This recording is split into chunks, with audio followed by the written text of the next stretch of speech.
Making surface area measurements used to be a time-consuming and laborious process.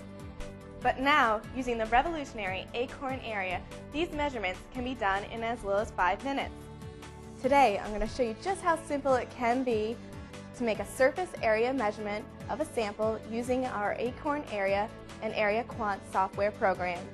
I'll be using 30 weight% suspension of silica nanoparticles. But before we make a measurement of that sample, we need to find the resonant frequency, which will take about 2 minutes. To do this, we use a verification standard that is provided with the Acorn Area. To make a measurement, simply fill the NMR tube with the standard and then insert it into the instrument, making sure it reaches the bottom. We find resonant frequency by clicking Setup and then Find Resonance.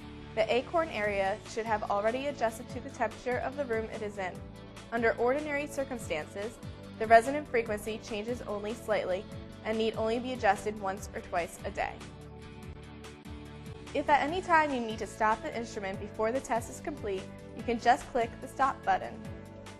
At the conclusion of this test, your new settings will be saved automatically.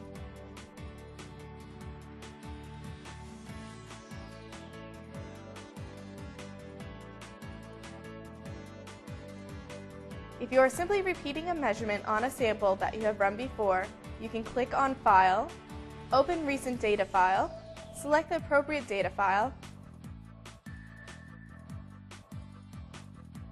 enter the new sample name, and start the experiment.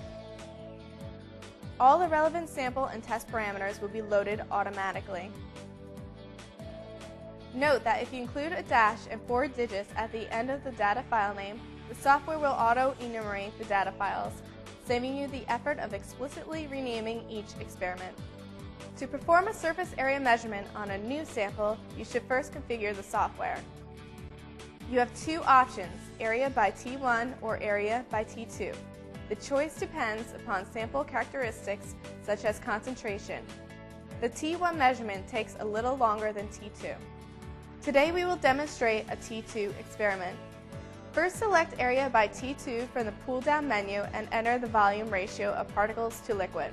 If you don't know the volume ratio, you can press F4 and enter the particle and liquid density and the sample weight fraction, and the software will calculate it for you. Next, enter the sample, user, and file names, and you are ready to load the sample. Make sure your dispersion is fully mixed and load your sample into the NMR tube. Do your best to keep air bubbles out of the tube.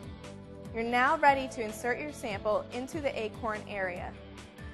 To make a measurement of your sample, simply click Start. The default test parameters are usually adequate for most samples. During the measurement, the progress bar updates so that you can see the experiment time graphically as well as digitally. The data files are in XML spreadsheet format and can be opened directly in spreadsheet applications like Microsoft Excel and OpenOffice Calc without modification. The test results can also be saved as a PDF.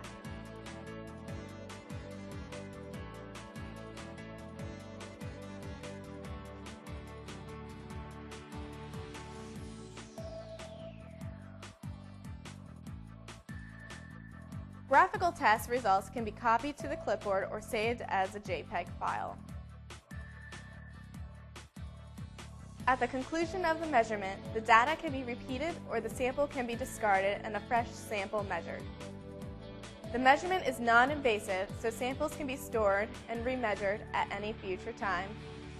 The measurement time varies depending on the type of sample and other specifications.